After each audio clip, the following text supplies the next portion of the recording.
Assalamualaikum warahmatullahi wabarakatuh. Perkenalkan, nama saya Yuni Mulyani, NIM 19081070076 dari kelas PGMI 4B. Di sini saya dari kelompok 1 pada mata kuliah pembelajaran matematika di MI akan menjelaskan tentang bilangan dan lambang bilangan. Sebelum kita mengetahui definisi atau pengertian dari bilangan dan lambang bilangan, alangkah baiknya kita mengetahui sejarah bilangan dan lambang bilangan. Pada mulanya, di zaman purbakala, banyak bangsa-bangsa yang bermukim di aliran sungai-sungai besar, seperti bangsa Mesir yang bermukim di sungai Nil di Afrika, bangsa Babilona di sepanjang sungai Tigris dan Yufrat, bangsa Hindu di sepanjang sungai Indus dan Gangga, dan juga bangsa Cina di sepanjang sungai Honghe dan Yangtze. Bangsa-bangsa ini memerlukan keterampilan untuk mengendalikan banjir, mengeringkan rawa-rawa, membuat irigasi untuk mengolah tanah di sepanjang sungai untuk menjadi daerah pertanian. Untuk itu, diperlukan pengetahuan praktis, yaitu pengetahuan teknik dan matematika bersama-sama. Nah, dalam hal ini kita dapat mengetahui bahwa sejarah menunjukkan bahwa permulaan matematika itu berasal dari bangsa yang bermukim di aliran sungai-sungai tersebut. Mereka memerlukan perhitungan, penanggalan yang bisa dipakai sesuai dengan perubahan bilangan juga pada awalnya hanya digunakan untuk mengingat jumlah. Namun dalam perkembangannya, setelah para pakar matematika menambahkan pembendaharaan simbol dan juga kata-kata yang tepat untuk mendefinisikan bilangan, maka dalam hal ini matematika sangat penting bagi kehidupan kita, dan kita tidak bisa dipungkiri bahwa kita akan selalu bertemu dengan matematika dan bilangan. Seperti halnya dalam aritmatika yang dapat digunakan untuk orang berhitung saat transaksi, hitung hasil penjualan, untung rugi, dan juga modal yang ada. Beberapa tokoh-tokoh teori bilangan. Yang pertama ada Pythagoras, yang kedua ada Jamshid Al-Qasi, yang ketiga ada Abu Ali Hasan Ibnu Al-Haytham, yang keempat ada Pierre de Fermat, yang kelima ada Leonardo Pisano atau Fibonacci, dan yang keenam ada Al-Khwarizmi Muhammad bin Musa Al-Khwarizmi.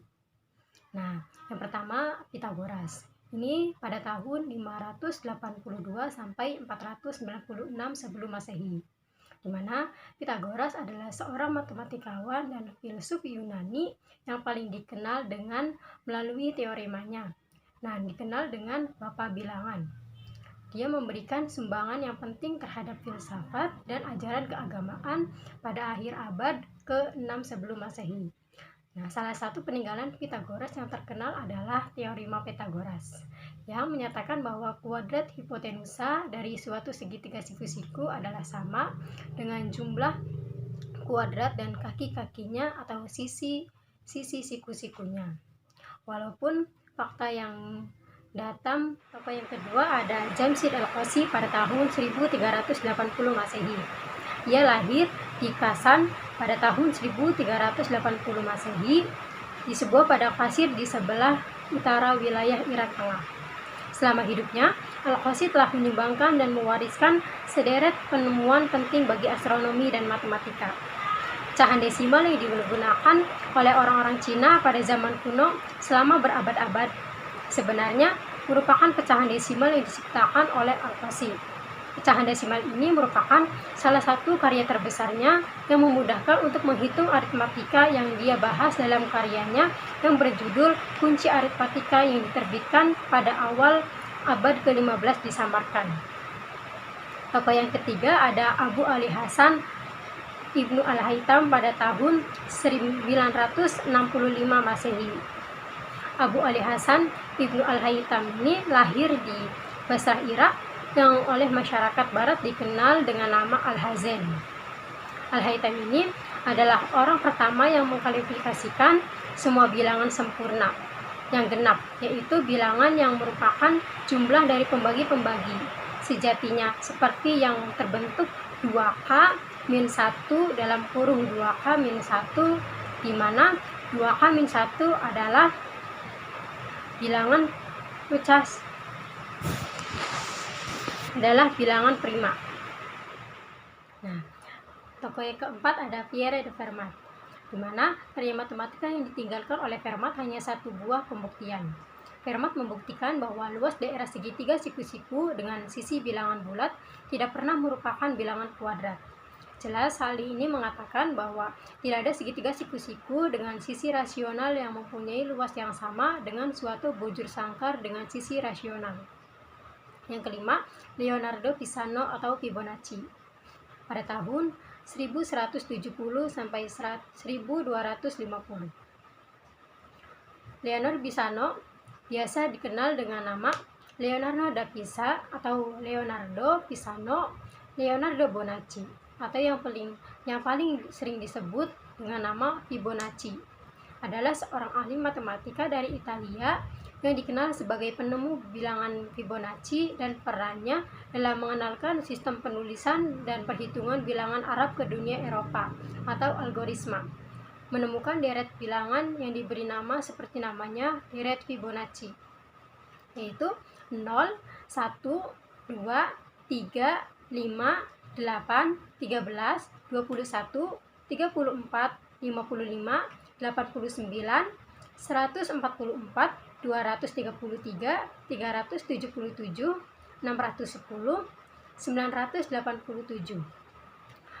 Pola deret yang tadi disebutkan terbentuk dari susunan bilangan berurutan atau dari yang paling kecil sampai makin besar. Selanjutnya ada Al-Khwarizmi Muhammad bin Musa Al-Khwarizmi, di mana beliau adalah seorang ahli matematika, astronomi, astrologi, dan geografi yang berasal dari Persia.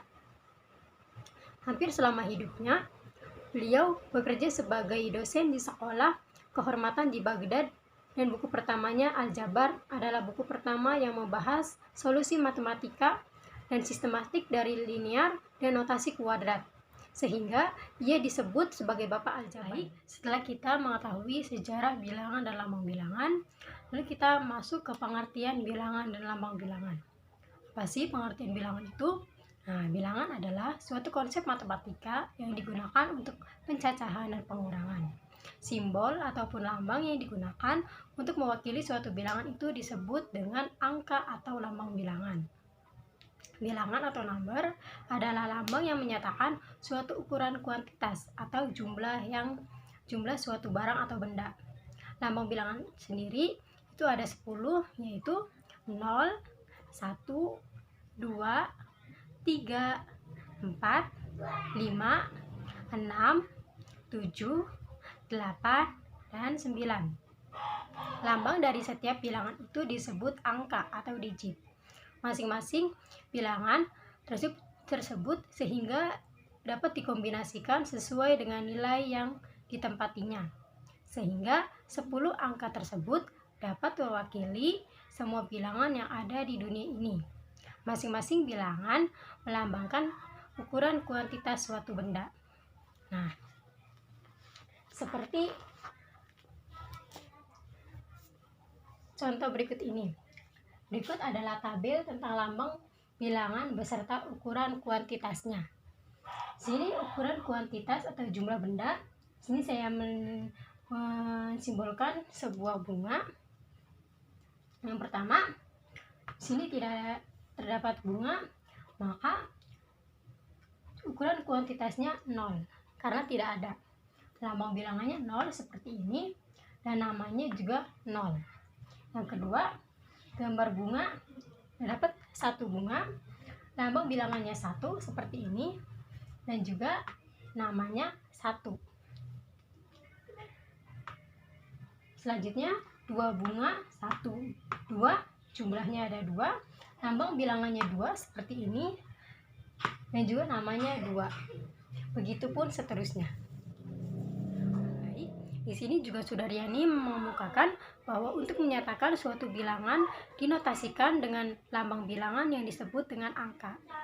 Bilangan dengan angka menyatakan dua konsep yang berbeda. Bilangan berkesan dengan nilai. Bilangan juga adalah suatu ide yang bersifat abstrak yang akan memberikan keterangan mengenai banyaknya suatu kumpulan benda. Lambang bilangan biasa dinotasikan dalam bentuk tulisan sebagai angka. Sini ada bilangan utuh. Contohnya yaitu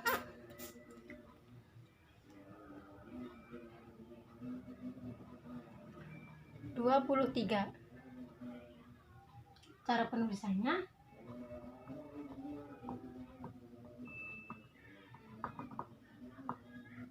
Cara penulisannya 23, bukan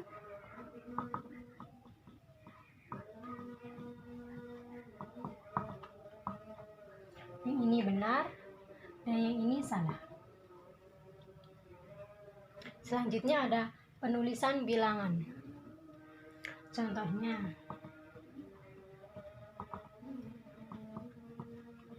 setengah,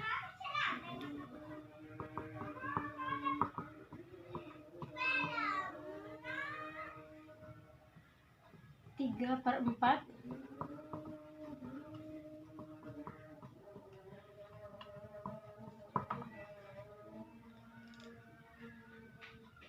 'Di sini ada bilangan utuh, contohnya itu 23.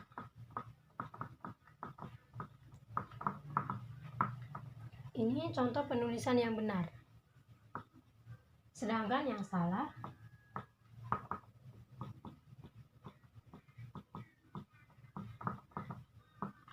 (23). Jadi dipisah 1, 2, 3, bukan 23. Selanjutnya ada penulisan bilangan pecahan. Contohnya di sini setengah. Ada juga 3/4.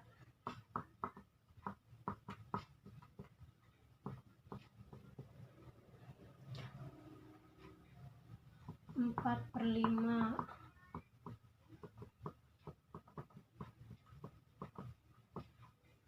Nah, contoh penulisannya itu seperti ini.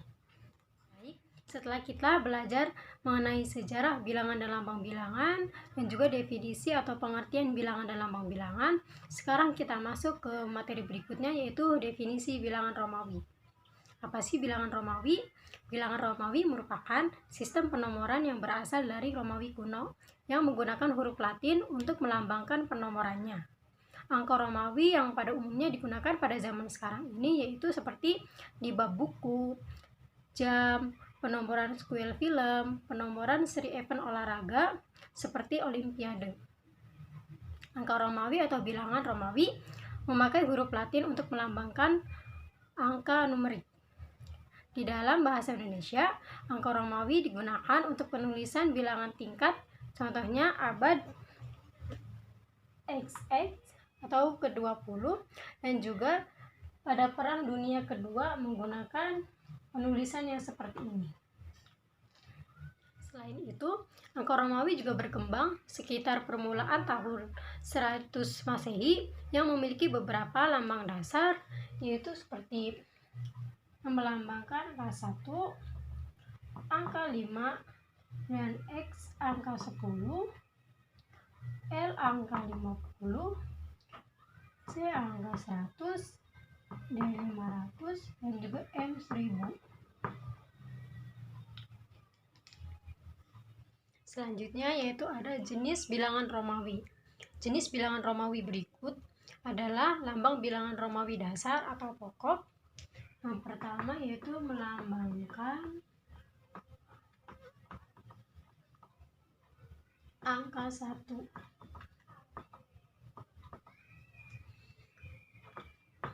Pi melambangkan angka 5.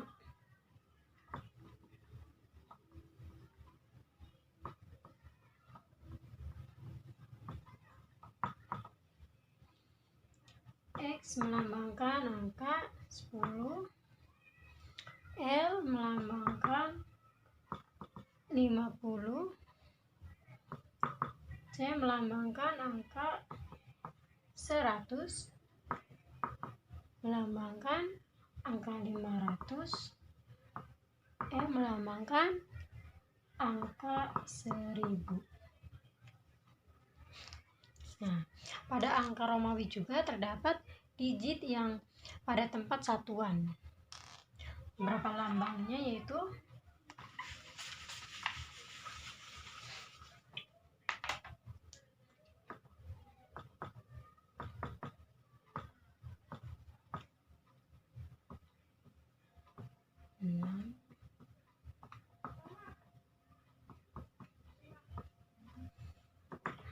melambangkan angka 1, 2, 3,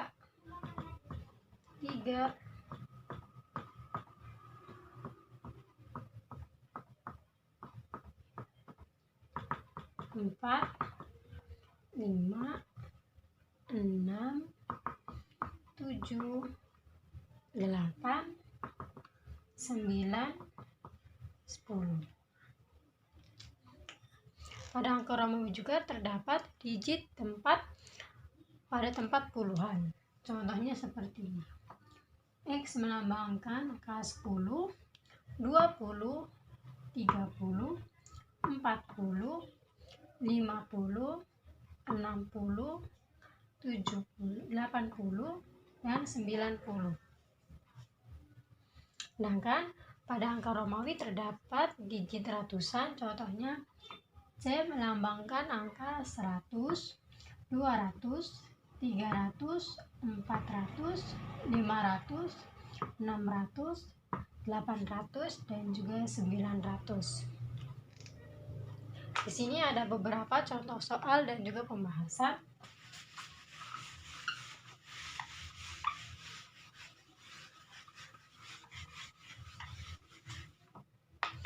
Contohnya itu C,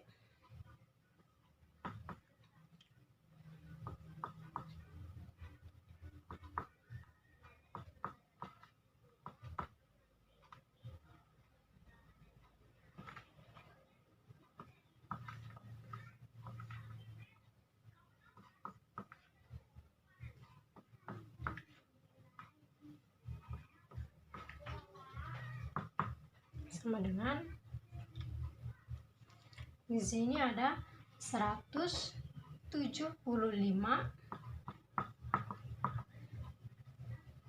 ditambah 62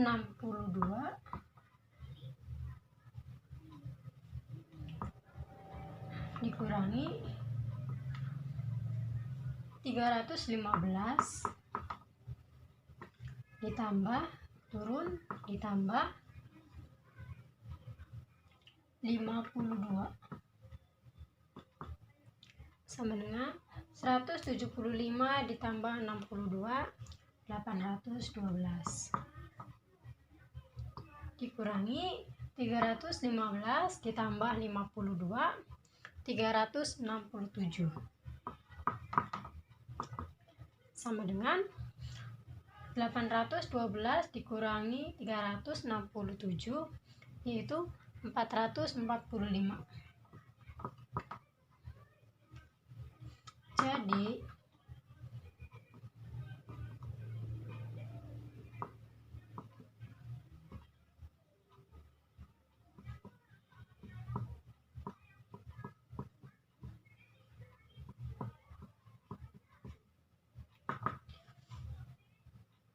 hasilnya yaitu 445.